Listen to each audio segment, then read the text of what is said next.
Hello, everyone. Listen, I'm super excited that you guys have decided to join us this evening at 6 p.m. in Dallas, Texas. Listen, let's talk about it. Marriages today are uniquely different. Talking about marriages from the 70s and the 80s is, well, way different from what it is today in 2018.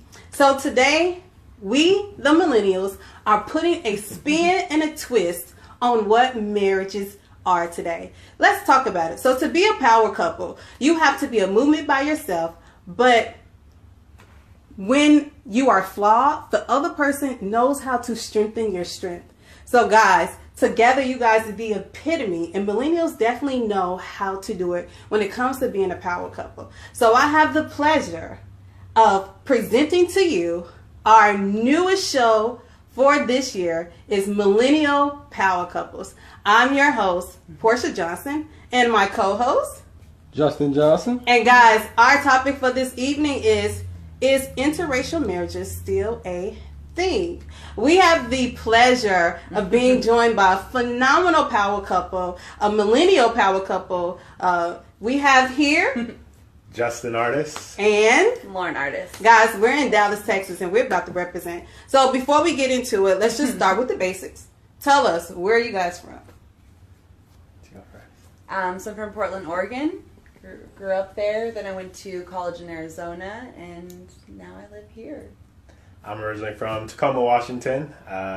Went to school out in Washington. Moved to Charlotte for a year, and then moved down here to Dallas. All right, so tell us. You guys are married. How did you guys meet? We met here in Dallas. We both applied for Teach for America. Okay. I was in Charlotte at the time, and she was in Arizona. And when I started applying, you get to pick 10 locations, and Dallas is number 8 on my list. Interesting. And, I got the call saying I was coming to Dallas, and I was like, okay, well, let's get ready for some Texas heat. And once I got down here, started meeting some of the people who were all teaching and going into the workforce, and eventually ran across... Survived Houston. We survived Houston, summer in Houston. Okay. And came across her, and was like, oh, So you guys met in Houston? Mm-hmm. Yeah. Yeah, I think that was the first time we... So really you come to Dallas and you have like a week there, and then we do our summer school down in Houston. Yeah. Okay. So then we got to Houston, and we actually taught at the same summer school. Mm-hmm. Okay. So let's talk about. So Lauren, so you saw him. So tell us about. Who approached who first? Who approached who first? This is the classic argument. Yeah. Okay. Who approached who first? Well, I think you approached me first, but I made the first official move. So I approached her first and Okay. wanted to get her to come study. And once we started studying, we were housed out of Rice at the university. So there was like the dorms, and there was like a group study area, which was right next to the room I was housed out of. So I'm like, hey, you should come to my study area. So she came, and we Come study with me.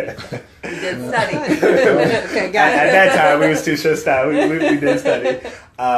And so then while we were there, we studied multiple times, and then she hit me with hey, my friends and I are going to go watch a movie. Can I have your number so I, can text you and let you know when we're going? Mm-hmm. So I was like, okay.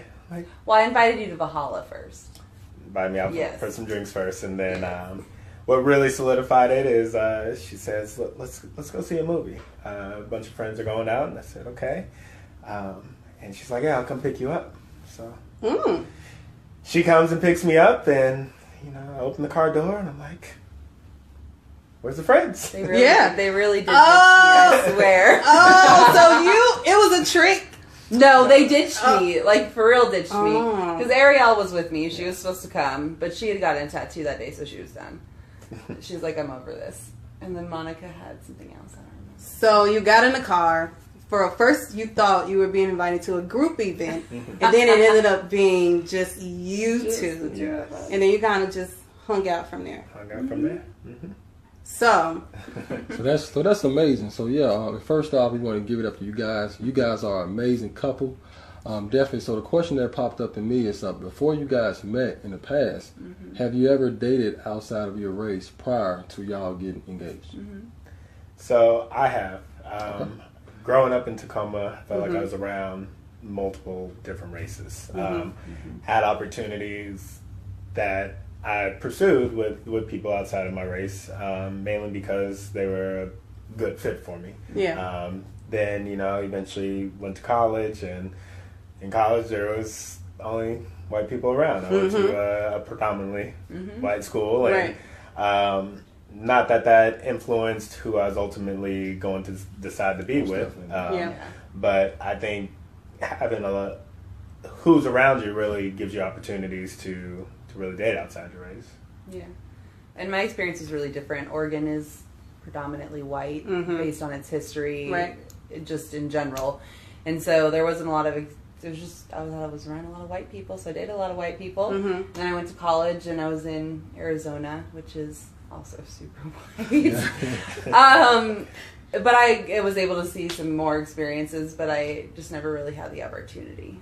Awesome. Yeah. So when you saw Justin, you were like, I kind of like this. I kind of like this chocolate. What's going on here? I saw a smile. How do you get past that? I love that. So I want to know, in the dating, before we get to like marriage, in the dating process, and you finally realize that, she was possibly the one, and you were falling in love with him. When you had to introduce them to friends or family, what did family think? What did friends think? I mean, for you, like you said, you've dated outside your race, but for you, this is like your first. Yeah. So did they have any like questions or reservations about the fact that you were dating outside your race? Well, I mean, for my mom, not really. I mean, most of my life I grew up with, she dated this man who was a police officer, and he was black. And so that was my main male figure growing up. And so it wasn't something new to my experience to see that, and then it wasn't new to her. And she always tells me she doesn't ever believe what I think about people. Yeah. She goes, I have to wait until I meet them myself. Yeah. So that was her thing. And she met him, and she loves him, so. Growing up for me, my mom always said, doesn't matter the color, black, white, brown, purple, green, just as long as they're not hood rat or trailer trash, like she could get along with them.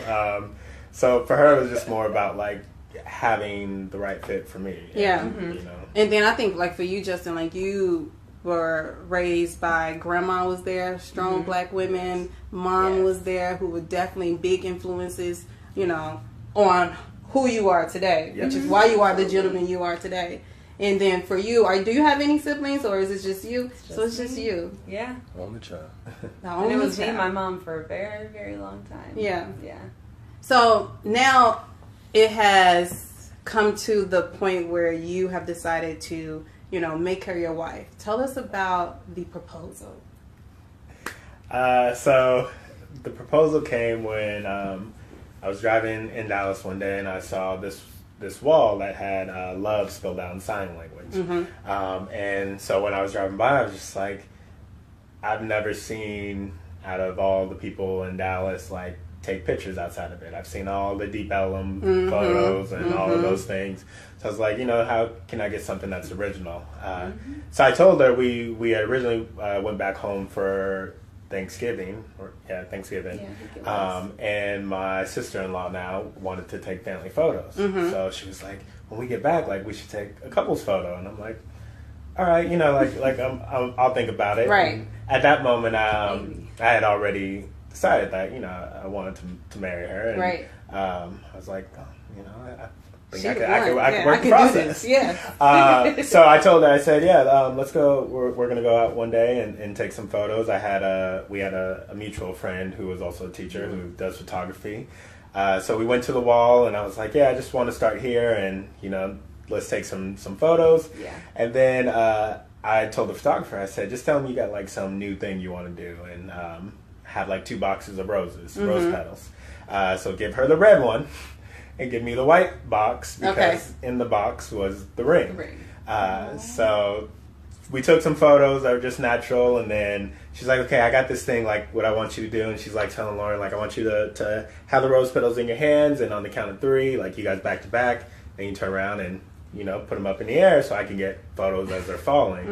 And of course, I'm like, this is for her portfolio. I cannot mess this up. I'm like, You're like, you real serious. I was like, Right. how do I do this right? Right. So we went back to back, and, you know, she grabbed her petals out and put the box aside, and then I grabbed mine, which obviously had the ring in it. So I put my petals down and was on one knee when she turned around and let them drop. And so then I also had another friend who was able to record it. So we had the photos and the video of it. He was even craftier than that because he even had me go get my nails done beforehand. Oh, high five. Right? That's what I'm talking about. Yes. So I came exactly. from the nail salon with nice nails for the special occasion. So that's amazing. So definitely we have another question that everybody want to know, especially by y'all being a phenomenal interracial couple.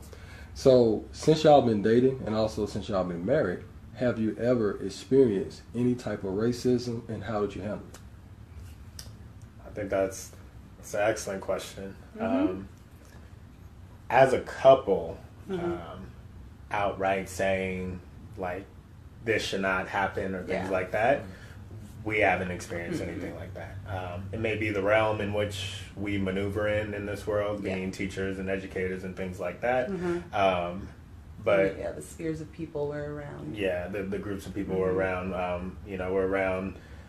We have a couple of interracial couples that, you know, we are predominantly around as well. So, so I guess we haven't seen it like that. You know, our Airbnb, we don't have to worry about booking it off of just her account as opposed to mine. I think actually both of our profile photos have both of us in the picture. You know, outside of being a black male and the struggles that go along with that, as a couple, we haven't.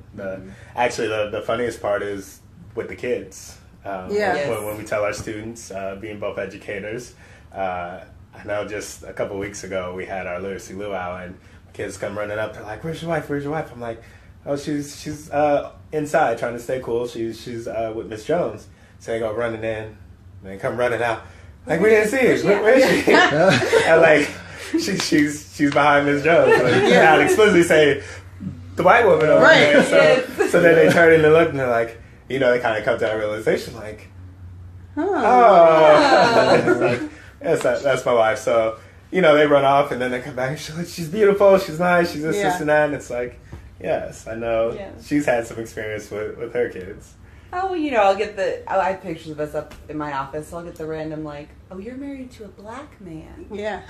I am. Yeah. But my favorite was with my first graders, the first year we were here.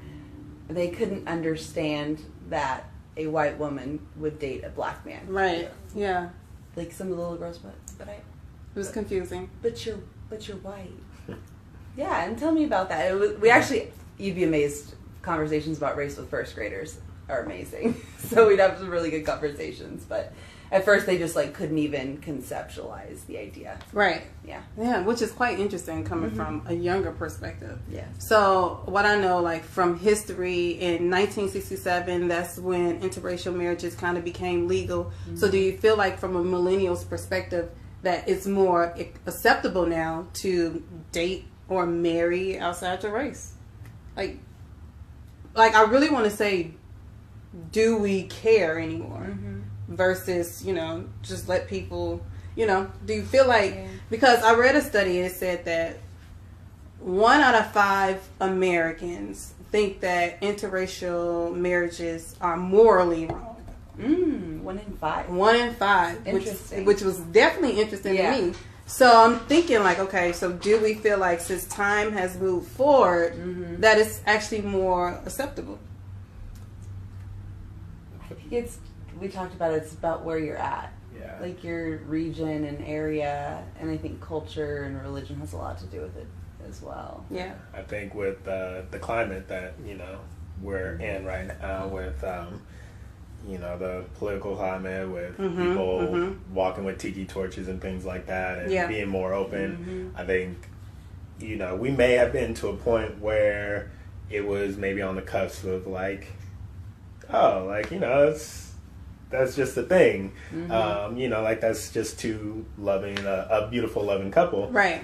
To where I think now it's more of like, you know, it's more evident to question, like, to maybe walk in public and have the question like, how do you feel about Kanye? Yeah. You know, and you know, I see you with a white woman. Like, how do you feel about certain things? Or kind of not having the conversation, but having that be the first interaction of like, okay, maybe I need to judge you off of that, or you know, then like I said, you just have a climate where people are more outright outspoken and feeling the way they feel. Right. So, Yeah. But definitely, you guys, I mean, just by talking to you guys for the last 5 or 6 minutes, I mean, my perception of it, you guys have a light that's shining on y'all. And we have a lot of people that's watching this video that's love has no color. Love has no color. You guys is a great example of having a great marriage. And at the same time, y'all looking at this overall concept with a positive way to look at it. Yeah. And definitely y'all setting a good example for the audience and also for a great marriage as well.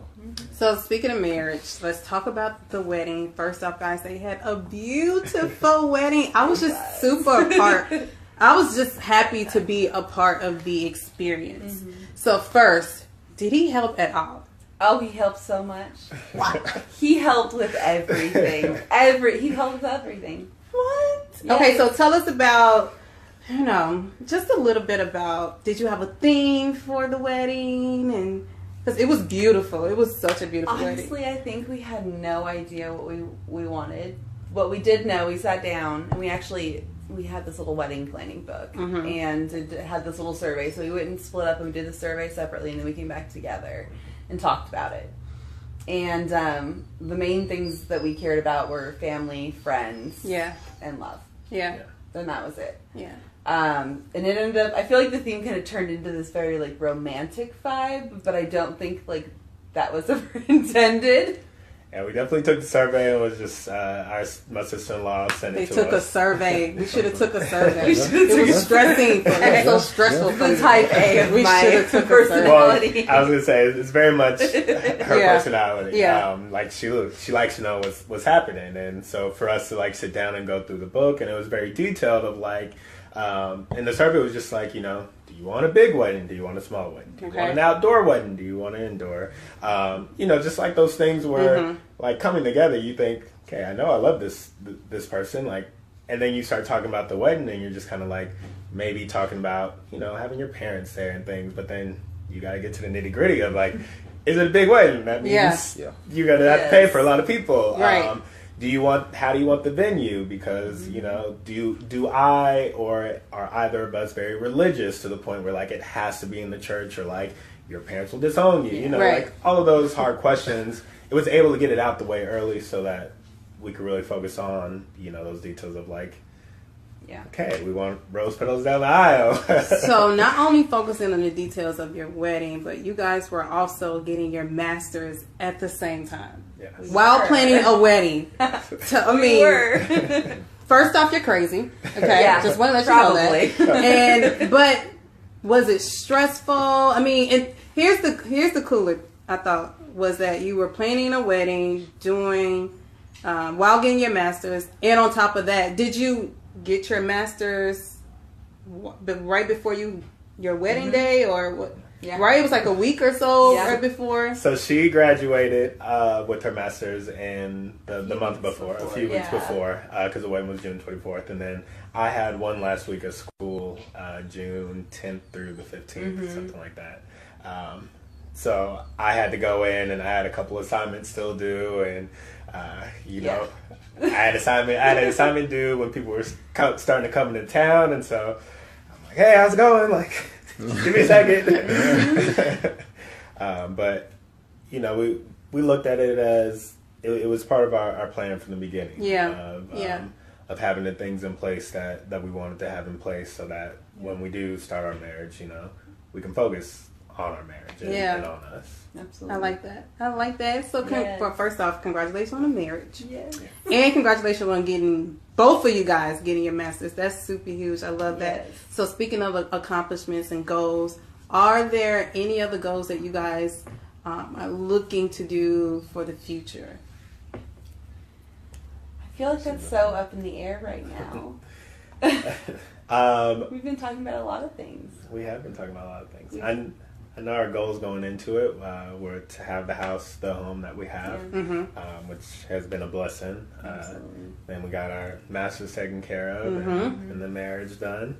Our biggest goal right now is financial. Yeah.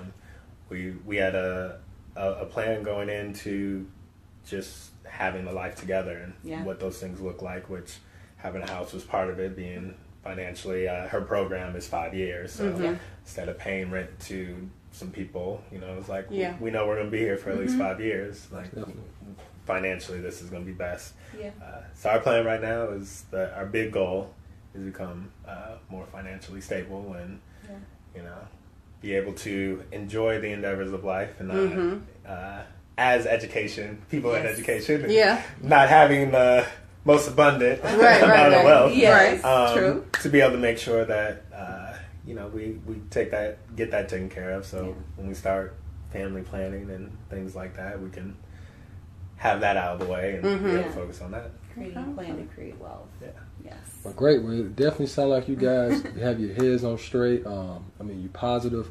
Everything's going to work out for you. Me and Portia, we definitely enjoyed you guys for the JMP show. The JMP production. But okay, I want to ask before we close out,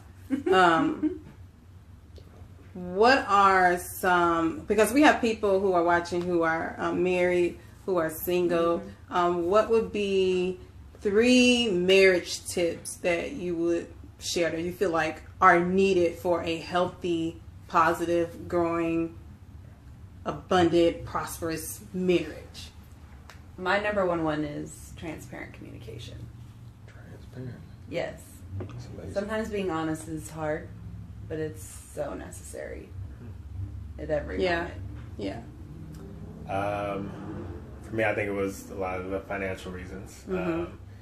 Shouldn't say reasons, but like our plan when we started dating and we even spoke about potentially sharing a life together.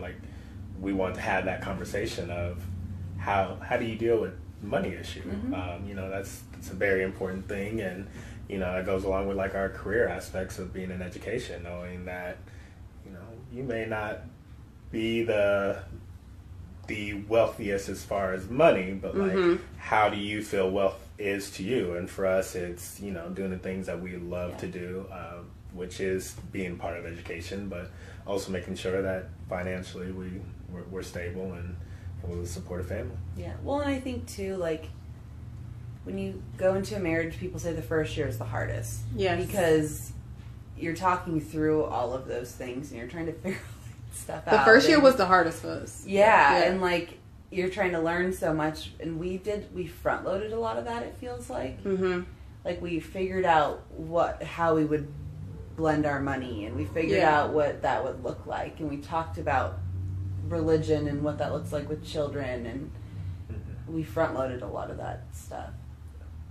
It's part of that transparency. Yeah, that communication. Yeah. I think the last thing that I would put, and I'm sure she would agree with me, is just having fun, playing games. I think some of the best things we do is turn off the TV and like we have a whole scoreboard in our phone of Monopoly games, trouble games. I have to say, when we come over winning here, both of those right now?